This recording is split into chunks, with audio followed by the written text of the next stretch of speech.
Marilah acara kita buka dengan doa pembuka majelis. Bismillahirrahmanirrahim. Alhamdulillahi rabbil alamin. Allahumma sholli ala Muhammad wa ala alihi wa ashabihi ajma'in. Raditu billahi rabba wa bil islami dina wa bi Muhammadin nabiyya wa rasulah. Allahumma arinal haqqa haqqan warzuqna ittiba'ah wa arinal batila batilan warzuqna ijtinabah. Rabbi zidni ilma warzuqni fahma. Amin. Terima kasih atas doa pembuka majelis. Semoga dengan doa pembuka majelis acara kita pada sore hari ini dapat berjalan dengan lancar dan dapat menambah keberkahan. Untuk acara kedua, pembacaan ayat suci Al-Quran yang akan dibacakan oleh Ibu Erwin. Kepada Ibu Erwin dipersilakan. Assalamualaikum warahmatullahi wabarakatuh.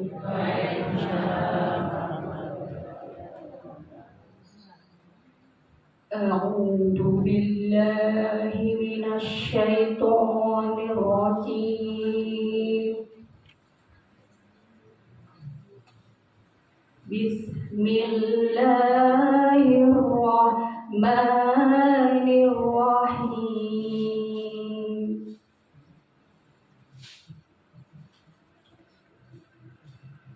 Inna iddatas suhuri 'indallahi isna 'asyara syahra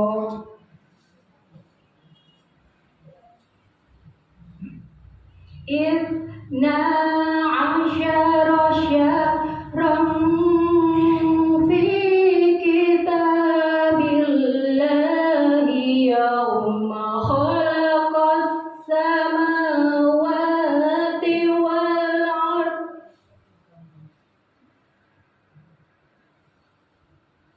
yawma khalaqas samawati wal arda minha arba'atun hurum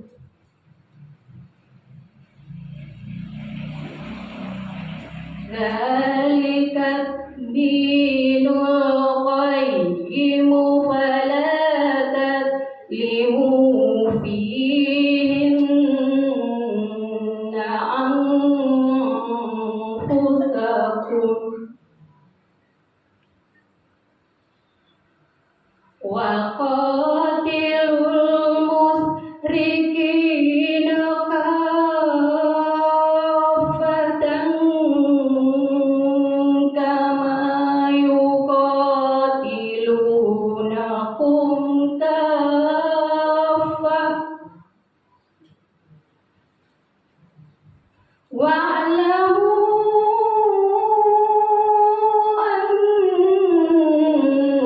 annallaha ma'al muttaqin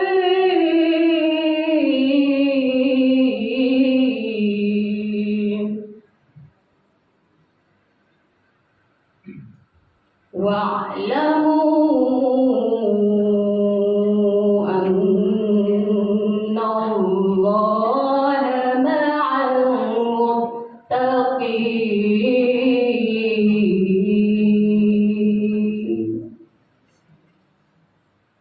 Shadaqallahul azim.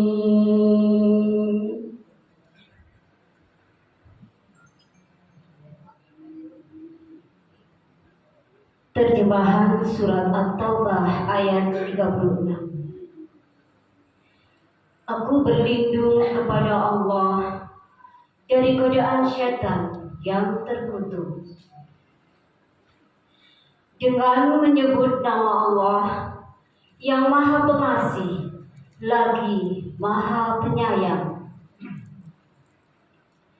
Sesungguhnya jumlah bulan menurut Allah ialah 12 bulan. Sebagaimana dalam ketetapan Allah pada waktu Dia menciptakan langit dan bumi. Di antaranya ada 4 bulan haram. Itulah ketetapan agama yang lurus. Maka janganlah kamu menzalimi dirimu dalam bulan yang 4 itu. Dan perangilah kaum musyrikin semuanya, sebagaimana mereka pun memerangi kamu semuanya.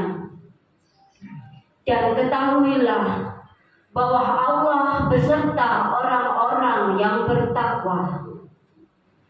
Maha benar Allah dengan segala firman-Nya, dan Dialah yang Maha Agung. Waalaikumsalam warahmatullahi wabarakatuh.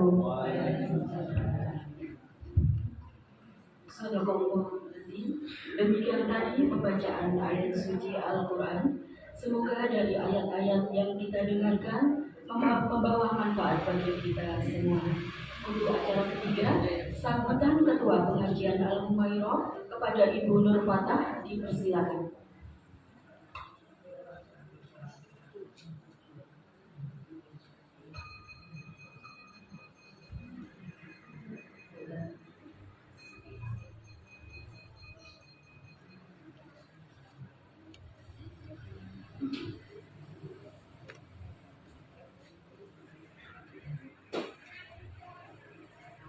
Assalamualaikum warahmatullahi wabarakatuh.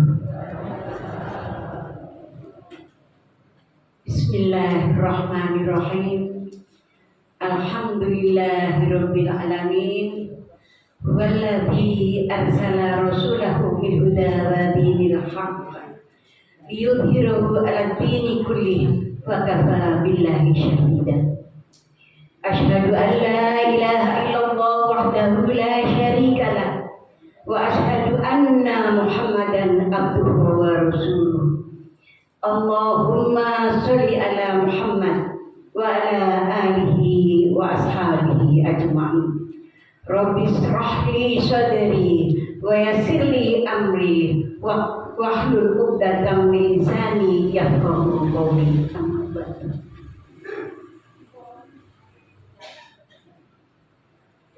Yang terhormat kepada Ustadz Hasyim Asy'ari beserta bapak-bapak yang hadir pada sore hari ini, dan juga yang terhormat kepada ibu-ibu pengurus Al-Humairah yang dirahmati Allah, juga jamaah Al-Humairah gabungan dari jamaah Al-Furqon, jamaah Al-Huda, dan juga jamaah Al-Ikhlas yang dirahmati Allah. Pertama-tama marilah kita memanjatkan puji syukur kehadirat Allah Subhanahu wa Ta'ala atas limpahan rahmat dan nikmatnya, sehingga kita pada sore hari ini dapat hadir di pengajian gabungan yang dilaksanakan di Majelis Al-Furqon yang penuh barokah ini. Kemudian selawat dan salam tetap tercurahkan kepada junjungan Nabi besar Muhammad Sallallahu Alaihi Wasallam beserta keluarga dan sahabat-sahabatnya dan seluruh pengikutnya yang senantiasa melaksanakan sunnahnya. Ibu-ibu yang dirahmati Allah, pada sore hari ini kita bersama hadir di pengajian ini tujuannya adalah untuk memperingati yaitu tahun baru Hijriah.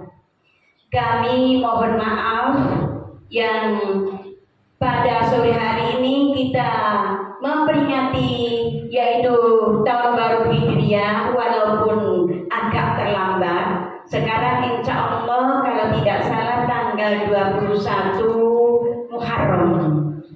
Walaupun terlambat, namun kita masih bisa memperingati yaitu tahun baru Hijriah di tahun 1444 Hijriah.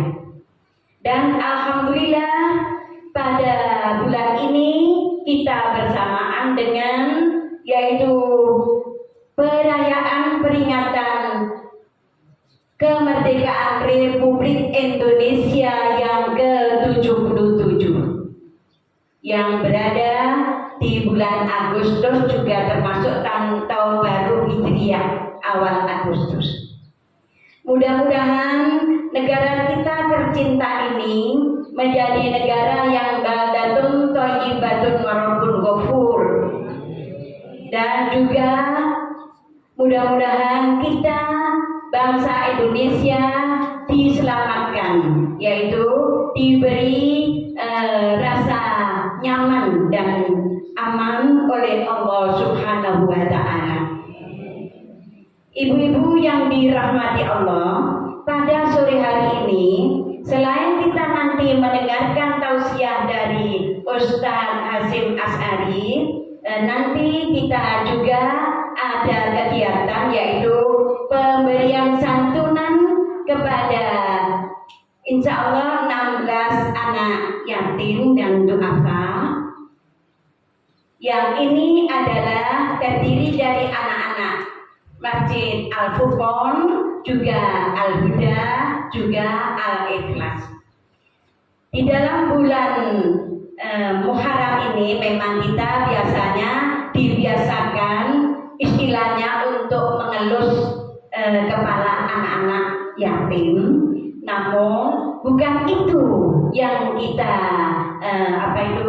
kewajiban kita, yaitu yang bukan hanya mengelus saja, namun kita harus memberikan, memikirkan kepada anak-anak yatim kita semuanya.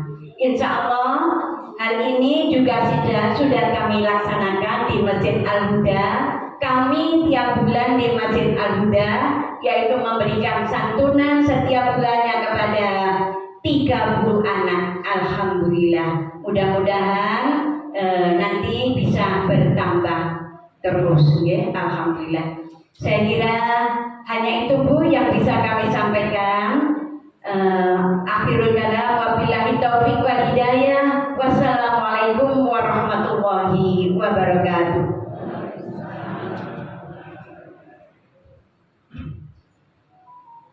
Demikian tadi sambutan yang disampaikan oleh Ketua Pengajian Al-Humairah kepada Ibu Nur Fathah, disampaikan terima kasih. Untuk acara keempat, pemberian santunan anak yatim. Untuk anak-anak dimohon untuk maju ke depan, berbaris di depan.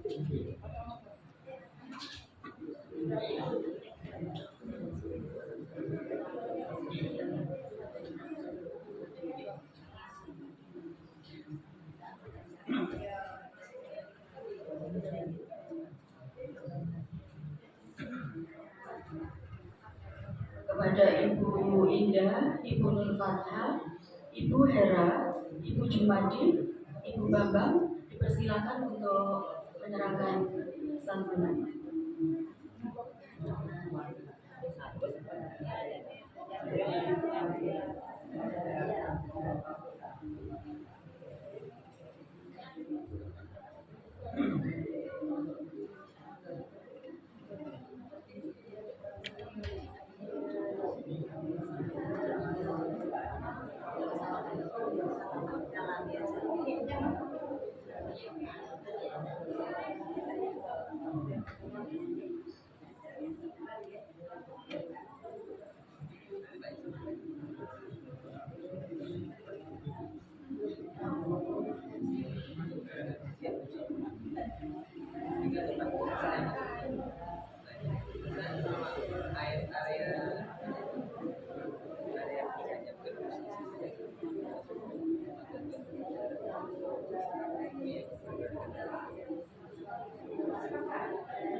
Terima kasih adik-adik, dipersilakan untuk duduk kembali.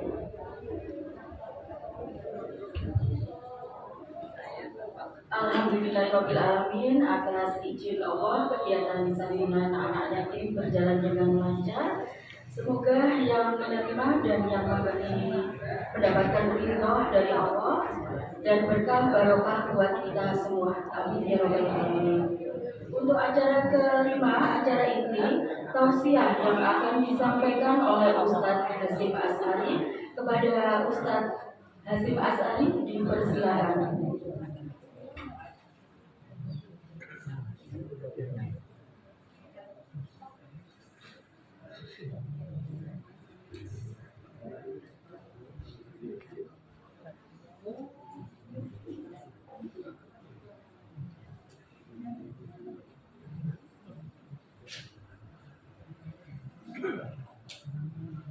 Assalamualaikum warahmatullahi wabarakatuh.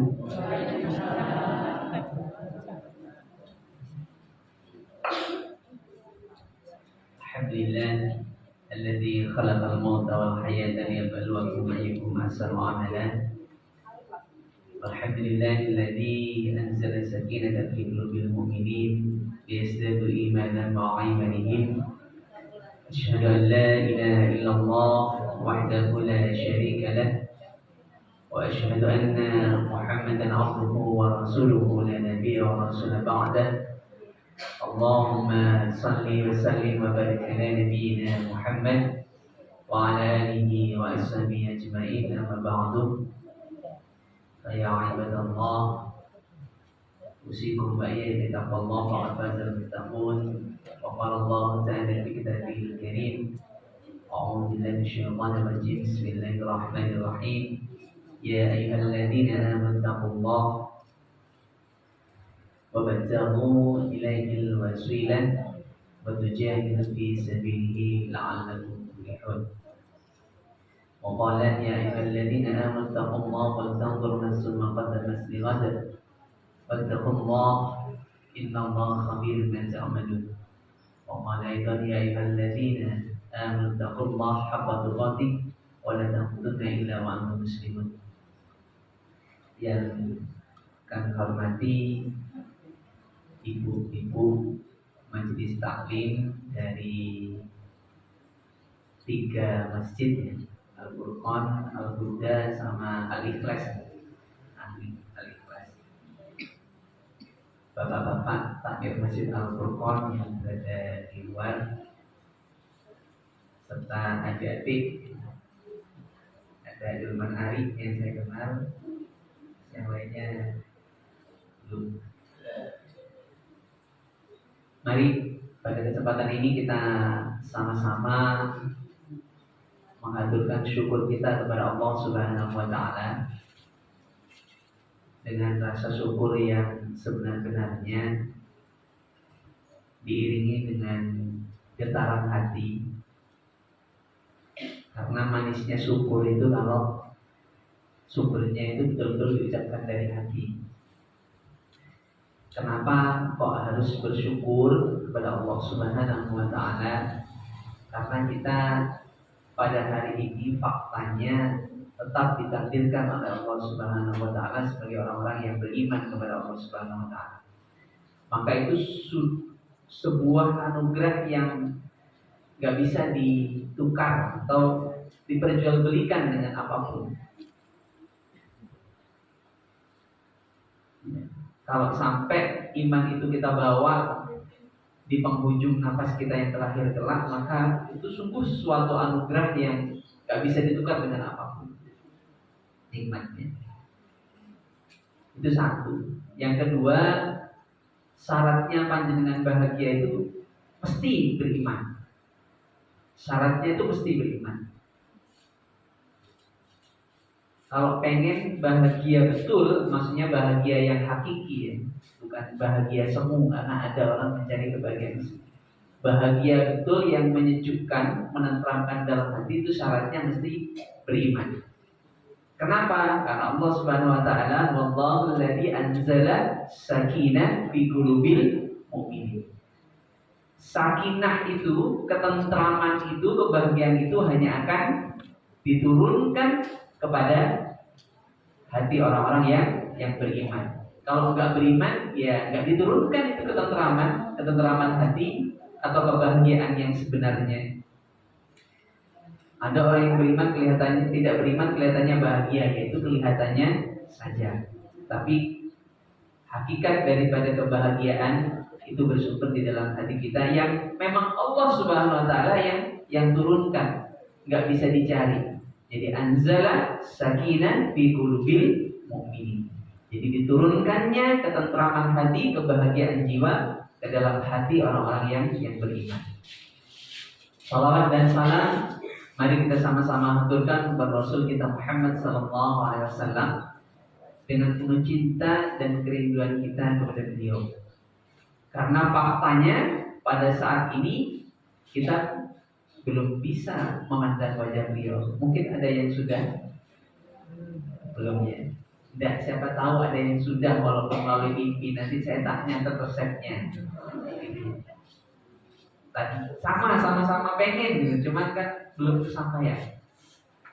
Maka mudah-mudahan dengan sholawat yang kita panjatkan dengan rasa cinta dan rasa rindu bisa dijawab kelak, dipenuhi oleh Rasulullah Muhammad SAW, dapat menemui kita di akhirat. Amin amin ya rabbal alamin.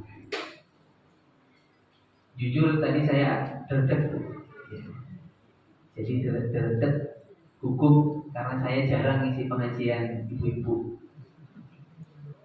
Jarang ngisi pengajian ibu-ibu. Ini ada ibunya hari-hari, ada ibu banyak sekali nih yang kenal gitu ya.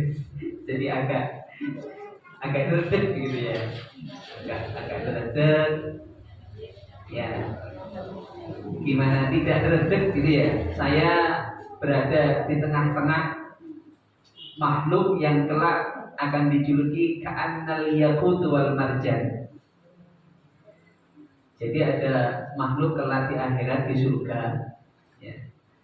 Itu kiasannya saking indahnya, itu ka'annal, melebihi ka'annal yaqut wal marjan. Seperti matanya, pandangan matanya itu melebihi indahnya permata yakut dan marjan. Siapa itu? Yaitu panjenengan semua. Panjenengan semua yang kelak jika ditakdir Allah untuk memasuki surga, itu jangankan wajahnya, pandangan matanya saja indahnya melebihi permata yakut dan marjan. Permata yakut itu sekarang kalau kita nitili Taj Mahal ada banyak bu ya, permata mirah gitu, kalau di FB gitu, sampai ditawar miliaran gitu ya. Kadang-kadang dites palsu, tapi ada yang asli kalau ibu mau. Itu ada di Taj Mahal, dindingnya banyak permata yakut dan marjan. Itu asli semua bu. Tapi nitili itu langsung dipenjara sama India ya. Mahal sekali memang. Jadi beruntunglah bagi ibu-ibu ya, karena ibu-ibu nanti di akhirat akan ditanggung setidaknya oleh 2 orang pria minimal. Tapi kalau punya rasa kasihan sama pria, kalau punya sih, jadilah wanita yang solihah sehingga tidak terlalu memberatkan kelak di akhirat. Karena panjenengan ditanggung oleh 2 orang pria minimal, ayahnya dan juga suaminya. Itu minimal. Jadi saya kalau punya anak 2 perempuan gitu ya, sekarang anak saya 1 yang perempuan, berarti saya minimal tanggung 2 orang, yaitu istri saya sama anak saya. Gitu. Minimal. Tapi ya tenang-tenang saja, selama kita optimis, optimis. Panjenengan yakin masuk surga? Yakin ya? Ada yang belum yakin? Insya Allah. Kalau orang Indonesia insya Allah itu menandakan tidak yakin. Contoh diundang. Nanti hadir enggak? Insya Allah gitu. Itu kalau di Indonesia ya. Padahal seharusnya insya Allah itu insya Allah yang meyakinkan. Insya Allah. Tapi orang Indonesia bilang insya Allah itu malah justru udah yakin. Justru tidak yakin. Nah, di bulan haram, ya di bulan Muharram, terutama kita memperingati bulan Muharram, katanya Ketua Majelis Taklim tadi sudah sedikit terlambat. Saya kira tidak terlambat selama masih di bulan Muharram, gitu ya. Jadi masih ada 1 bulan. Kemudian tadi dibaca ya, pembukaan Al-Quran itu surat At-Taubah ayat 36 ya, di At-Taubah ayat 36 tadi sedikit ditanyakan sama bapak-bapak di luar, surat At-Taubah itu kalau di tengah-tengah boleh baca basmalah enggak? Karena kalau di awal itu seluruh ulama sepakat tidak ada basmalah, hanya ta'awudz saja. Tetapi kalau sudah di tengah baru terjadi perbedaan pendapat. Boleh dibaca, boleh tidak. Tapi diutamakan tidak membaca basmalah, cukup ta'awudz saja. Ya, jadi a'udzubillahi minasyaitonirrajim. Cukup ta'awudz saja tanpa basmalah. Ya, itu yang utama. Tapi kalau memang sudah pakai bismillah ya enggak masalah. A'udzubillahi minasyaitonirrajim. Inna iddatasy syuhur. Innallah. Sesungguhnya iddatasy syuhur, bilangan bulan indallah di sisi Allah Subhanahu wa taala. Isna asyara. Ada 12 bulan. Ada 12 bulan. Nah, kita yang lebih familiar, lebih kenal itu Januari, Februari, Maret, April, Mei, Juni, Juli, Agustus, September, Oktober, November, Desember. Baik, saya lagi. Saya yakin semuanya hafal. Karena kita sama-sama korban propaganda. Ya. Cuman ketika disuruh mengurutkan mulai dari Muharram, kemudian apa Bu? Sofar ya. Kemudian mulut aja. Rabiul Awal, Rabiul Tsani, Jumadil Ula, Jumadas Tsani, ya. Kemudian Rajab, Sya'ban, Ramadan, Syawal, Zulqa'dah, Zulhijjah. Alhamdulillah hafal.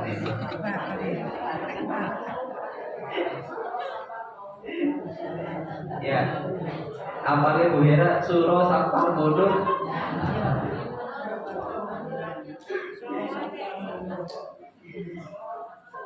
Ya, jadi bulan Muharram itu kalau orang Jawa bilang bulan Syuro. Ya, bulan Syuro. Sebenarnya orang Jawa itu semenjak zaman Majapahit itu sudah Muslim, sudah Islam. Kalau tidak percaya, coba panjenengan cek di Shopee. Bingung ya? Ngecek zaman Majapahit itu sudah Islam apa masih Hindu? Ngeceknya di Shopee. Shopee aplikasi itu. Oke, pada bingung. Ngeceknya gini Bu. Koin logam zaman Majapahit. Nanti keluar dia yang dijual koin logam zaman Majapahit yang tengahnya lubang segi 4. Ya, tengahnya lubang segi 4. Di sana ada keluaran tahun 1400 berapa. Kemarin saya coba cek di Shopee itu ada yang menawarkan harganya 84 juta satu koin dari kolektor. Nah, di situ ada tulisannya asyhadu alla ilaha illallah Muhammadur Rasulullah. Di dalam koin itu. Dan di museum di Tangerang sana juga masih ada zaman Majapahit. Itu memang sudah Muslim. Jadi dirunut-runut dijenengi suro karena di situ ada Yauma Asyura. Yauma Asyura di PNAE jadi Syura. Bulan Safar ya, atau di PNAE jadi Safar. Bulan Rabiul Awal karena memang bulutan di PNAE dari bulan Ulud. Kan sama kan? Kan sama ya. Bulan Muharram jadi bulan Syura. Jadi bulan Mulud ono sing Rejeb dadi poso dan seterusnya karena ada Yauma Asyura.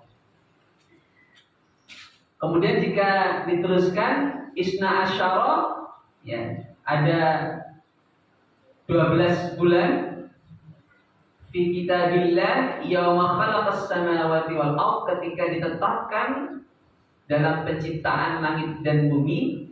Kalau dalam surat At-Taubah, surat At-Taubah, dalam surat As-Sajdah, Allahul ladzi khalaqas samawati wal ardha ma bainahuma fi sittati ayyamin tsumma istawa 'alal 'arsy ma lakum min dunihi min waliyyin wa la syafi'in afala tadhakkarun. Jadi ketika diciptakan langit dan bumi dan beserta isinya ini fi sittati ayyam, dalam 4 hari. Dalam 6 hari kalau menafsirkan hari. Tetapi kalau saya lebih sepakat itu ayam itu bisa menunjukkan bilangan waktu. Hari bisa, tapi juga bisa menunjukkan bilangan masa. Bisa juga menunjukkan sebuah fase. Nah, saya orang pendidikan, kebetulan orang sains, maka lebih sepakat kepada ayam itu diartikan sebagai sebuah fase. Sehingga ada fase penciptaan itu ada 6 fase, ada 6 proses, ada 6 kali proses fase.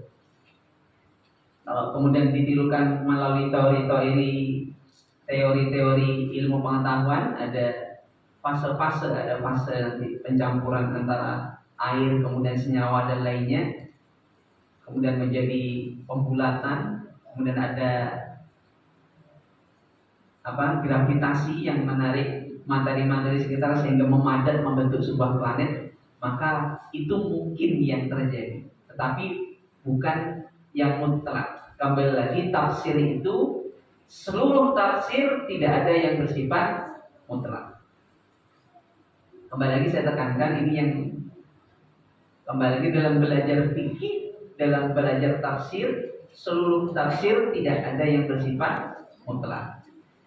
Dan seluruh hukum fikih juga tidak ada yang bersifat mutlak. Contoh, kalau tafsir zamannya tafsir Tabari dulu sebelum zaman temporer kekinian ini, itu mengatakan bahwasannya yang menjadi pusat tata surya ini adalah bumi, dengan disebut teori geosentris, termasuk ilmuwan Islam, karena bersumber dari Al-Quran dikatakan pusat tata surya itu adalah bumi. Tafsirnya menafsiri itu. Kemudian seiring dengan perkembangan zaman saat ini, difoto oleh NASA ya, dari satelit, dari stasiun antariksa luar angkasa, maka bukan bumi pusatnya tapi matahari. Nah, itu bukti bahwasanya tafsir itu bisa salah. Atau mungkin nanti ada proses penelitian lagi, pusat tata surya ternyata bukan matahari, berganti lagi, ya wallahu a'lam bishawab. Tapi kembali lagi, tafsir itu selalu sifatnya tidak mutlak, tapi boleh diikuti, ya. Kemudian fikih misalkan, zaman dulu ada fikih haram merokok, nggak ada. Haram merokok tidak ada. baru-baru ini ada fatwa haram rokok. Kemudian zaman dulu saya ngajar pakai mikrofon ini haram. Kenapa? Karena buatan orang kafir. Man tasabbaha biqaumin bahwa minhum. Kayak Haji Ahmad Dahlan ngajar pakai bangku, pakai jas, pakai global, pakai peta haram. Kenapa? Karena global, peta buatan orang kafir. Itu zamannya Ki Ahmad Dahlan. Zaman sekarang tidak pakai global, tidak pakai LCD, ketinggalan zaman. Nah, itu hukum fikih. Sekali lagi hukum fikih tidak ada yang bisa mutlak selama ada dasar rujukan dalil baik Al-Quran maupun hadis. Boleh panjenengan pilih. Boleh panjenengan pilih sebagai pedoman. Ya. Fikih boleh, tafsir boleh, selama ada rujukannya. Saya kembalikan kepada ayat tadi. Minha arba'atun hurum. Di antaranya arba'atun hurum. Ada 4 bulan haram. Ada 4 bulan haram. Nah, dalam 4 bulan haram ini apa saja? Tentu ada perbedaan pendapat. Maka saya merujuk kepada Ibnu Katsir, muridnya Ibnu Taimiyah, yang mengatakan arba'atun hurum tafsir 4 bulan haram itu yang 3 kumpul, yang 1 terpisah. Yang 3 kumpul adalah Zulqa'dah, Zulhijjah dan Muharram. Dan yang 1 pisah yaitu bulan Rajab. Menurut siapa? Ibnu Katsir. Ibnu Katsir muridnya Ibnu Taimiyah. Jadi ada 4-nya. Yang di situ 4 bulan ini mulia, sampai-sampai berperang kepada orang kafir saja yang mendapat pahala diharamkan. Bulan ini mulia karena memang sudah ditetapkan oleh Allah Subhanahu wa taala menjadi bulan mulia. Sampai-sampai saking mulianya membunuh orang kafir yang memerangi kita saja pahalanya sangat besar, tetapi kalau dilakukan di bulan ini berbalik menjadi dosa besar. Karena dilarang menumpahkan darah di bulan saking mulianya. Nah, maka kembali lagi banyak pertanyaan karena mulianya bulan ini, amalan-amalan apa yang harus dilakukan? Bukan begitu ya pertanyaannya. Amalan apa yang harus dilakukan? Amalan apa yang harus dilakukan yang spesifik di bulan haram hanya 1. Ya, yang spesifik di bulan haram hanya 1 di bulan Muharram, yaitu puasa. Yang spesifik. Ini semuanya sepakat. Ya. Misalkan didasarkan atas hadis Ibnu Abbas yang diriwayatkan oleh Imam Bukhari, bahwasanya Rasul lewat di depan orang-orang Yahudi. Kemudian mereka ternyata sedang berpuasa. Kemudian Rasul bertanya, puasa apa? Saya berpuasa sebagaimana Nabi Musa berpuasa, menghormati di hari ini tanggal 10 Muharram, ya, tanggal 10 Muharram atau kita kenal dengan Yauma Asyura atau Yauma Asyara boleh. Namanya 10. Ya, 10. Asyara boleh. 10. Karena mengenang di hari itu kita dibebaskan dari penindasan Fir'aun, kata orang-orang ya Yahudi. Dan banyak kejadian yang terjadi di bulan Muharram tanggal 10 itu sehingga kami berpuasa. Maka Rasul lewat, sesungguhnya yang berhak berpuasa bukan kalian tetapi kami, kata Rasul. Kenapa? Karena umat Yahudi sudah banyak penyimpangan, banyak penyelewengan. Mereka mengira hanya mereka yang masuk surga dan mereka anak-anak Tuhan. Penyimpangan pertama Yahudi itu menganggap mereka saja yang masuk surga dan menganggap mereka bersih dari dosa karena mereka anak-anak Tuhan. Kalau Nasrani beda, anak Tuhan hanya 1 yaitu Isa al-Masih. Sama-sama penyimpangannya. menganggap anak Tuhan. Maka Rasul menetapkan puasa Asyura untuk umat Muslim karena umat Muslim merasa lebih berhak mewarisi syariat Nabi Musa daripada umat Yahudi yang telah menyimpang akidahnya. Tanggal 10 bulan Muharram. Setelah itu dari hadis lain dari Abu Hurairah ditanyakan kembali para sahabat, umat Yahudi kita kan nggak sama dengan umat Yahudi. Kalau umat Yahudi tanggal 10 itu mereka sudah biasa. Maka Rasul mengatakan kalau misalkan saya masih ada umur di tahun depan saya akan berpuasa di tanggal 9. Maka dikenal dengan nama Tasu'an atau Tis'a 9. Tapi Rasul belum pernah melaksanakan karena sebelum itu sudah wafat. Kemudian dalam madhab Syafi'i itu lebih kejam lagi, lebih ekstrim lagi. Nggak bisa tanggal 9, boleh tanggal 11. Boleh tanggal 11. Kenapa? Karena untuk menyelisihi umat Yahudi. Tetapi hakikat atau usul daripada hukum fikihnya hanya tanggal 10. Sedangkan tanggal 9 atau tanggal 11 tidak ada hukumnya. Hukumnya hanya pingin beda dari Yahudi. Berarti nek sing gak kuat badan kiat poso kali dinten masih ada tanggal 10. Kalau saya sampai kapan Ustaz? Saya tanggal 10 saja Bu. Tanggal 9 hampir tidak pernah. Pernah cuman jarang mengajar. Ya bercakap-cakapan aja tanggal 9. Kalau pas lagi sibuk ya tanggal 10 saja.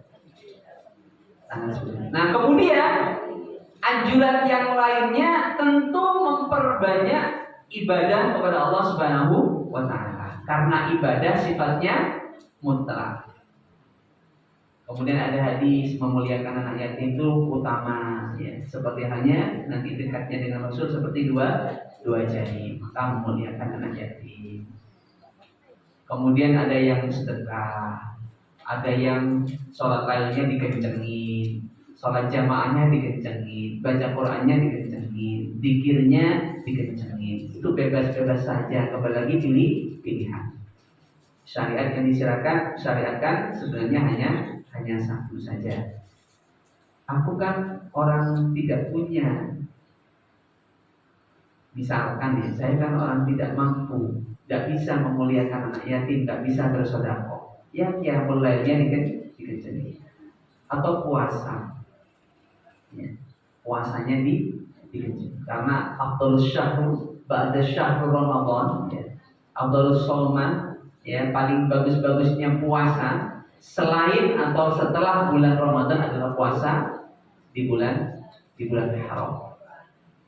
Termasuk Muharram. Itu hadis riwayat Muslim riwayat Muslim. Jadi syariat di bulan Muharram atau bulan apa itu? Bulan Syuro Syariat di bulan Syuro itu puasa. Yang ada teks hadis eksplisit jelas itu hanya puasa. Sedangkan yang lainnya itu ada hadisnya cuman banyak akhirnya menimbulkan penafsiran karena dianjurkan untuk mendekatkan diri kepada Allah Subhanahu wa Ta'ala. Dari bahkan bukan hadis tapi ayat yang kita baca tadi. Jangan sampai di bulan Muharram ini kita memperbanyak maksiat. Karena kita di bulan ini dilarang mendolimi diri sendiri dan juga mendolimi orang lain. Tetapi sebaliknya di bulan ini kita dianjurkan semakin mendekat kepada Allah Subhanahu wa Ta'ala. Dengan cara apa? Dengan cara kemampuan masing-masing. Dan dilarang saling iri. Enak yo iku suki, iso poso, iso zikir, iso qiyamul lail, iso sedekah. Aku mek iso poso, iso qiyamul. Dilarang iri. Dilarang iri karena Allah membagi rahmatnya kepada umatnya siapa yang dikehendaki. Itu yang pertama. Kemudian yang kedua, Bulan ini dikenal dengan bulan Hijriah atau hijrah. Tolak atau titik tolak daripada Rasul Muhammad SAW, hijrah atau pindah dari Mekah ke Madinah. Dari Mekah ke Madinah. Kemudian yang dimaksud dengan hijrah, saya lebih sepakat, ya, saya lebih sepakat kepada surat Al-Baqarah setelah ayat kursi. Kalau mendefinisikan hijrah, saya lebih sepakat ke sana. Walaupun banyak definisi hijrah, tapi saya lebih sepakat kepada definisi hijrah yang termaktub dalam Al-Quran setelah ayat kursi, yang berbunyi A'udzubillahi minasyaitonir rajim. Bismillahirrahmanirrahim. Allahu waliyul ladzina amanu yukhrijuhum minadh dhulumati ilan nur wal ladzina kafaru awliyahumut taghutu yukhrijunahum minan nuri ilal dhulumat.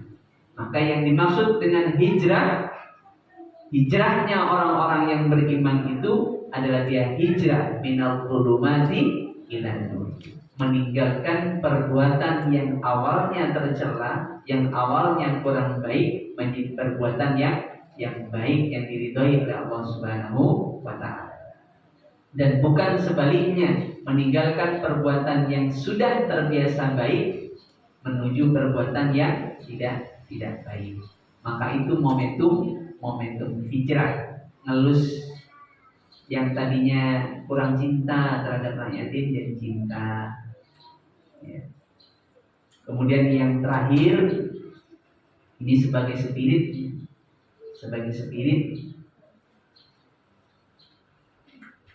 menurut panjenengan di dalam kehidupan kita ini yang terpenting itu apa? Sholat. Yang terpenting sholat, tapi sholatnya riya? Oh enggak. Sholat yang tidak riya. Di dalam kehidupan kita ini, saya mungkin karena memang yang bidang yang digeluti ilmunya, kalau menurut saya, kembali lagi menurut saya beda dengan menurut yang lain. Yang menjadi dasar utamanya itu adalah hati. Apapun perbuatannya, yang diukur itu adalah hatinya. Yang diukur adalah hatinya. Apapun perbuatannya. Panjenengan sodaqoh, hatinya bergetar tidak ikhlas atau sum'ah, disebut-sebut kembali, hilang nggak? Hilang. Sholat riya hilang nggak? Hilang. Sholatnya hilang. Panjenengan beriman, dipaksa murtad, kemudian panjenengan bilang tidak beriman, tapi hatinya tetap sikoh beriman, hilang apa tidak imannya? Tidak. Dihukumi murtad apa tidak? Tidak. Jadi seperti itu. Jadi yang terpenting itu adalah segala perbuatan kita harus didasari dengan hati yang khalis, ya, yang khalis, yang ikhlas, yang murni, penuh rahmat, yang tidak ada pamrih selain daripada cinta dan ridha Allah Subhanahu wa ta'ala. Itu yang terpenting. Harta yang perbuatan kita lakukan itu walau darah, sebesar darah. Jadi walaupun sebesar darah yang kita lakukan, tapi didasari dengan hati yang khalis, dengan hati yang mukhlis, ya, dengan hati yang ikhlas murni semata-mata karena cinta dan ridha Allah Subhanahu wa ta'ala, maka akan sangat bermakna kelak di akhiratnya Allah Subhanahu wa ta'ala. Maka Rasulullah SAW tidak segan-segan membuang duri di jalan, pahalanya surga. Menyingkirkan batu di jalan yang mengganggu orang, pahalanya surga. Kenapa kok surga? Perbuatan remeh tapi ikhlas. Panjenengan daerah mikir kan, kalau ada batu pun dizikirkan, jangan dipuji wong kan jarang ya. Minimal ceknya tidak ngenai awake dhewe kan gitu. Terus gak mungkin juga dipuji, aku ceknya pengen dipuji kan enggak juga. Jadi perbuatan yang remeh, tetapi didasari hati yang ikhlas. Lebih-lebih perbuatan yang besar didasari dengan hati yang ikhlas. Tapi kembali lagi itu tidak mudah. Tidak mudah, perlu latihan. Dan nanti ujiannya sangat berat. Ya, ujian sangat berat. Kenapa? Karena yang tidak ridho mulai dari iblis, jin kafir, setan, semuanya nggak akan ridho. Kita melakukan perbuatan besar kemudian ikhlas. Contoh yang paling remeh begini. Ada seorang kaya misalkan bantu pembangunan Masjid Al-Furqan, amin. Sampai di lantai 2 mewah misalkan. Kemudian karena bantu banyak ditunjuk jadi takmir. Proses bantunya ini sudah ikhlas. Di tengah perjalanan dapat 5 tahun jadi takmir crash. Akhirnya diusir dan dijadikan takmir. Yang keluar kira-kira apa? Itu loh biar saya bangun aku. Padahal 5 tahun sudah ikhlas. Setelah 5 tahun keluar kata-kata sum'ah. Maka 5 tahun yang sudah ikhlas hanyut. Jadi ya susah gitu. Ya susah tidak susah dijalani aja lah. Bismillah gitu ya. Bismillah, mudah-mudahan yang kecil dan besar dijalani dengan hati yang ikhlas. Amin amin ya rabbal alamin. Saya kira sudah jam 5. Cukup sekian. Nanti kalau kurang lebihnya mohon maaf. Apalah astagfirullah. Assalamualaikum warahmatullahi wabarakatuh.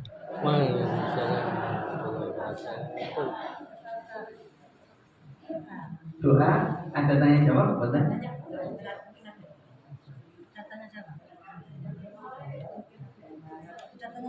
Oh, satu saja, monggo.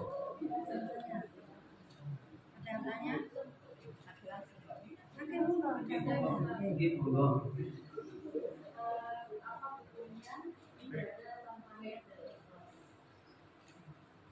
Baik. Apa hukumnya ibadah tanpa niat dan hukumnya ibadah tanpa keikhlasan? Ya. Yang pertama, yang paling gampang, kalau ibadah tanpa keikhlasan pasti nanti akan nilainya hampa. Nilainya hampa. Karena sesuatu yang diniatkan tanpa niat ikhlas dengan menunjukkan karena Allah Subhanahu wa taala bahwa raddun, maka ibadah itu tertolak. Tapi kalau ibadah tanpa niat, saya kok contohnya apa? Karena kayaknya tidak ada yang orang ibadah tanpa niat. Contoh gini, ada orang dengar adzan, dia gak niat apa-apa karena bilang di dalam hatinya aku tak sholat jamaah, maka itu sudah termasuk niat, walaupun tidak bilang nawaitu atau usolli fardhu subhi, itu sudah kategori niat.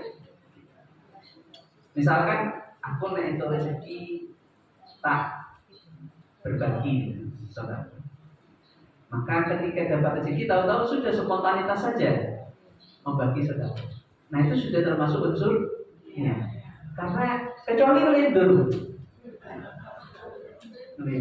kalau tidak nikah, tapi selama dia itu masih sadar tidak mabuk, insya Allah di dalam hatinya itu pasti terbersih niat walaupun tidak diucapkan. Tetapi kalau ibadah yang tidak disertai dengan keikhlasan, maka tentu itu tertolak ya di hadapan Allah Subhanahu wa taala. Jadi hukumnya ibadah yang tidak disertai dengan keikhlasan akan tertolak, atau dia akan mendapatkan sesuai dengan tujuannya. Sesuai dengan tujuannya, tapi dia tidak mendapatkan Allah Subhanahu wa taala. Jadi barang siapa yang beribadah kepada Allah Subhanahu wa taala dengan menginginkan dunia, maka Allah akan berikan sebagian dunia. Diberikan Allah Subhanahu sebagian dunia. tapi jangan harap-harap akhirat. Dan barang siapa beribadah kepada Allah Subhanahu wa taala dengan mengharap Allah dan akhirat, maka dia akan diberikan dunia dan akhirat. Saya kira itu ya. Ada lagi? Oke.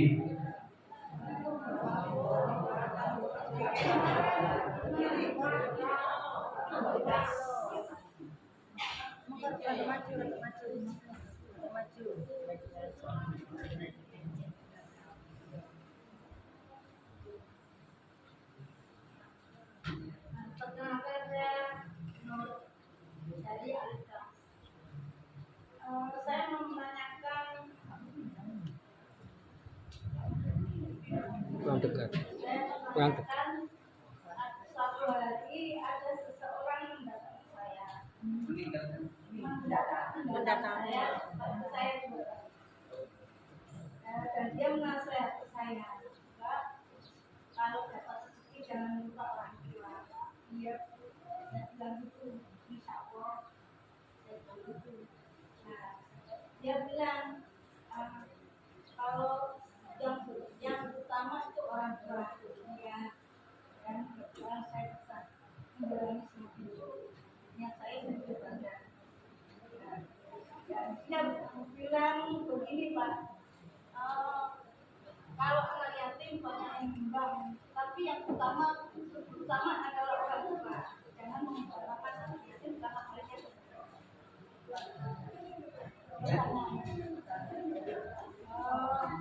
saya tanyakan, apakah bedanya dengan semua itu, dan apa hukumnya juga jika dalam namanya manusia ada kegoyaan hati dan keyakinan. Jika tiba-tiba keyakinan itu dalam hati, oh Ya, terima kasih buat teman-teman Bu. Jadi namanya orang pengen pengetahuan. Di dalam kita bersedekah, ya. Laisal birru an tuwallu wujuhakum qiblal masyriqi wal maghrib, ya, dan seterusnya. Kemudian walakinnal birra dan seterusnya itu di surat Al-Baqarah, ya. Ketika kita bersedekah, kemudian amal jariah, ada yang pertama itu adalah dawil kurba. Dawil kurba. Ini Al-Quran, bukan hadis. Dawil kurba, orang yang terdekat dengan kita. Cuman ada perbedaan.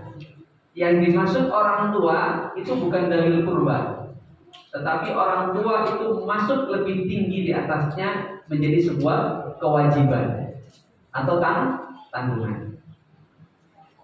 Nanti saya jelaskan. Ketika orang tua yang sudah sepuh kemudian tidak bisa mencari nafkah, itu kan tentu menjadi tanggungan seorang anak, kewajiban. Akhirnya menjadi kewajiban. Sedangkan sedekah kepada anak yatim, fakir miskin dan seterusnya itu adalah sifatnya sunnah.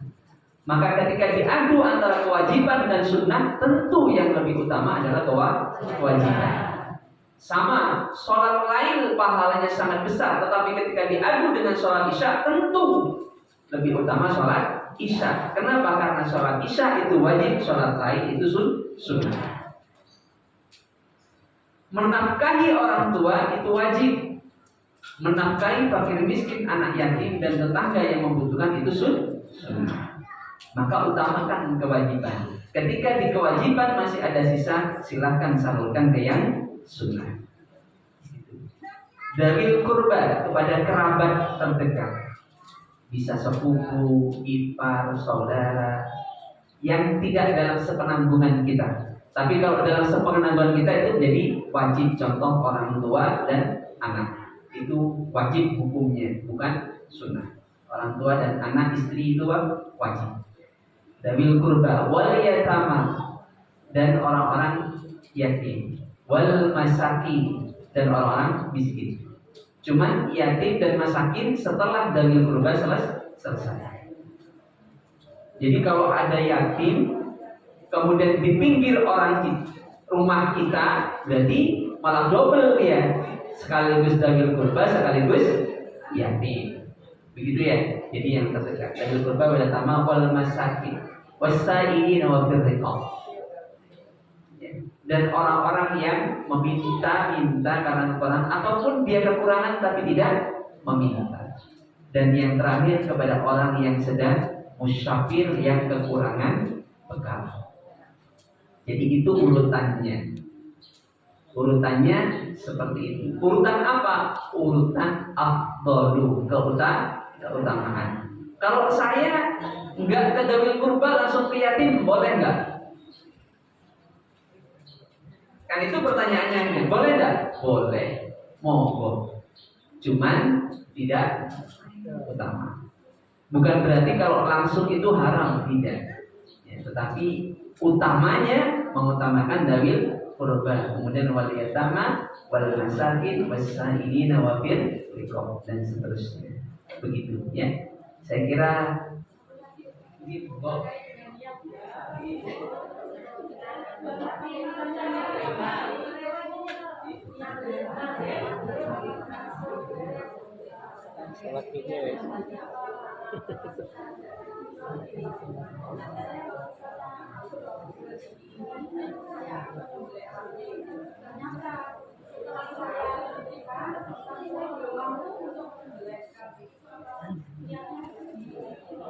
ya sampai mampu. Ya. Niat dalam hati apakah termasuk nadar atau tidak tergantung. Ya, tergantung. Contoh misalkan, insya Allah nanti saya kalau ada dapat kelebihan rezeki, saya sedekah. Ya. Itu bukan nadar. Ya, karena nadar itu ada sesuatu yang sifatnya transaksional kepada Allah Subhanahu wa Ta'ala. Contoh, masuk perguruan tinggi susah. Kalau Allah nanti mentakdirkan saya bisa masuk perguruan tinggi, saya nadar nyembelih kambing, begitu ya. Nadar nyembelih kambing. Tetapi kembali lagi, maka jangan gampang-gampang mengumbar nadar kalau tidak mampu. Jadi jangan bernadar. Jadi usahakan jangan bernadar supaya tidak kena kewajiban. Bilang aja insya Allah kalau Allah memudahkan bisa nyembelih kambing atau minta aja biasa gitu ya. Kalau seperti itu masuk nadar, ya masuk nadar dan berhutang. Nadar kan hakikatul bilqauli, ya. Nadar itu tidak butuh saksi, hanya kita dengan Allah transaksi dengan Allah Subhanahu wa Ta'ala. Sakit, sudah tidak ada harapan sembuh. Kalau Allah menyembuhkan, nanti saya akan lebih banyak sedekah. Ya, harus ketika sudah disembuhkan oleh Allah Subhanahu wa Ta'ala. Jadi itu sifatnya transaksional dengan Allah Subhanahu wa Ta'ala, itulah dengan sebut dengan nadar. Kalau transaksinya diijabah oleh Allah Subhanahu wa Ta'ala, maka masuk nadar. Maka jangan mudah-mudah untuk bernadar. Caranya bagaimana? Untuk menghindari nadar, karena nadar ini berbahaya ketika tidak ditunaikan. Hutangnya langsung sama Allah Subhanahu wa Ta'ala. Caranya gampang. Satu, pahami betul kaidah berdoa agar mudah diijabah oleh Allah Subhanahu wa Ta'ala. Yang pertama apa? Pahami Allah Subhanahu wa Ta'ala. Pahami Allah Subhanahu wa Ta'ala. Yang kedua, pahami waktu-waktu ijabah saat berdoa. Pahami waktu-waktu itu. Ada banyak. Ada ketika sujud, ada bainal asar wal maghrib, ada tengah malam, ada diiringi sholawat, ada memuji Tuhan dulu, ya Rabbana lakal hamdu kama yang bagi dan seterusnya. Sebut aja Allah. Begitu. Untuk menghilangkan nadar. Nah, insya Allah diijabah Allah Subhanahu wa Ta'ala. Kenapa? Karena ud'uni istajib lahu. Berdoalah kepadaku maka aku akan mengabulkan. Yang jadi masalah kan panjenengan boten pede ketika berdoa. Atau kadang-kadang berdoa hanya diucapkan saja, nggak ngerti apa yang didoakan. Kan banyak anak-anak saya terutama yang SD. Kalau pulang Allahumma arinal haqqa haqqa, ngerti nggak? Enggak, ya cuma biasa aja. Itu jadi masalah. Kita tidak pede ketika berdoa kepada Allah Subhanahu wa taala. Yang kedua, gara-gara tidak rajin tahajud, tidak pede untuk berdoa. Tidak boleh. Allah Subhanahu wa taala itu sifatnya penang mutlak. Mau mengabulkan, tidak mau mengabulkan, tidak ada urusannya dengan makhluk. Ya, Allah mengabulkan doa seluruh makhluk ketika mau berdoa. Jadi tidak bersandar pada itu. Saya kira itu gimana? Doanya. Bismillahirrahmanirrahim. Alhamdulillahirabbil alamin. Ya Rabbana lakal hamdu kama yanbaghi li jalali wajhikal karim wa 'azimi sultanik. Subhanallah wa bihamdihi adada khalqihi wa rida nafsihi wa zinata 'arshihi wa midada kalimatihi. Subhanallah wa bihamdihi adada khalqihi wa rida nafsihi wa zinata 'arshihi wa midada kalimatihi. Subhanallah wa bihamdihi adada khalqihi wa rida nafsihi wa zinata 'arshihi wa midada kalimatihi. Ya Rabbana lakal hamdu hamdan katsiran thayyiban mubarakan fihi. Ya Rabbana lakal hamdu minas samawati wal ardi wa ma shi'ta min syai'in ba'd. Allahumma shalli wa sallim wa barik ala Muhammad wa ala alihi wa sahbihi ajma'in walhamdulillahi rabbil alamin. Allahumma ighfir lil muslimin wal muslimat wal mu'minin wal mu'minat al ahya'i minhum wal amwat. Innaka sami'un qaribun mujibud da'wat wa ya qadil hajat. Allahumma ighfir lana dhunubana wa liwalidayna warhamhuma kama rabbawna shighara. Allahumma rabbana hab lana min azwajina wa dhurriyyatina qurrata a'yunin waj'alna lil muttaqina imama. Rabbana la tuzigh qulubana ba'da idh hadaytana wa hab lana min ladunka rahmah innaka antal wahhab. Rabbi awzi'na an nashkura ni'mataka allati an'amta 'alaina wa 'ala walidayna وأن أعمل صالحا ترضاه وأصلح لنا في ذريتنا وفي تلامذنا إنا تبت إليك وأدخلنا برحمتك من عبادك الصالحين والمتقين والمخلصين والعالمين والعارفين والصابرين والخاشعين والعابدين والشاكرين وخلق الكريم والحمد لله رب العالمين. اللهم يا الله يا ربنا يا رحمن يا رحيم يا مجيب يا رزاق يا وهاب يا حنان يا منان ya Allah ya Rabb ya Sami ya Basir. Kau mengetahui apa yang kami rahasiakan ya Allah, lebih-lebih apa yang kami nyatakan ya Allah. Engkau mendengar seruan kami sebagai hamba-Mu yang tak berdaya tanpa campur tangan dan bantuan darimu. Ya Allah ya Rabb, pada sore ini kami memohon hanya kepadamu.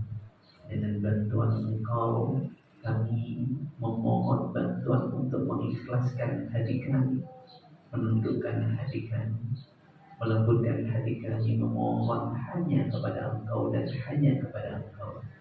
Kami memohon ya Rabb, ampuni seluruh dosa-dosa kami, ampuni seluruh dosa orang tua kami, guru-guru kami, anak-anak kami, pasangan kami, sahabat-sahabat kami, teman-teman kami, tetangga kami, dan saudara-saudara kami seiman ya Allah. Ya Allah ya Allah, senantiasa tunjuki kami, rangkul kami dalam rahmat-Mu, peluk kami dalam hidayah-Mu ya Allah. Ya Allah, jadikan hati ini hati yang wasi, hati yang luas, hati yang penuh kasih sayang kepada sesama kami orang-orang mukmin ya Allah. Ya Allah, ya Allah, kami mohon kepada Engkau senantiasa tunjuki kami di jalan yang lurus. Jika kami melenceng, panggil kami ya Allah, rangkul kami ya Allah, tarik kami kembali ke dalam jalan ya Allah. Ya Allah, ya Allah, akhiri hayat kami, hidup kami, nyawa kami dalam keadaan kami membawa iman kepada Engkau ya. Dengan kalimat terakhir yang kami ucapkan, kalimat tauhid la ilaha illallah Muhammadur Rasulullah. Ya Allah, ya Rabb, dengan rahmat-Mu hindarkan kami dari siksa kubur, hindarkan kami dari siksa jahanam.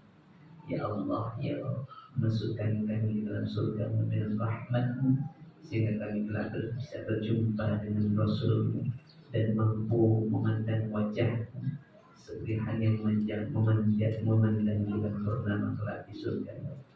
Ya Allah, ya Rabb, anugerahi kami pasangan yang soleh dan solihah.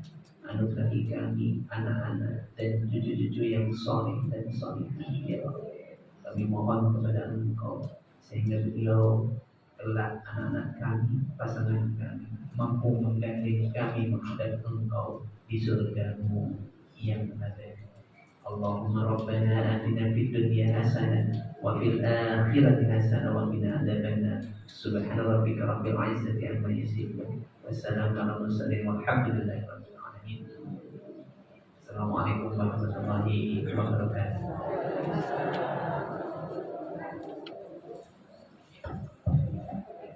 Terima kasih kepada Ustaz Hasyim Asyari yang sudah memberikan tausiahnya kepada kita semua.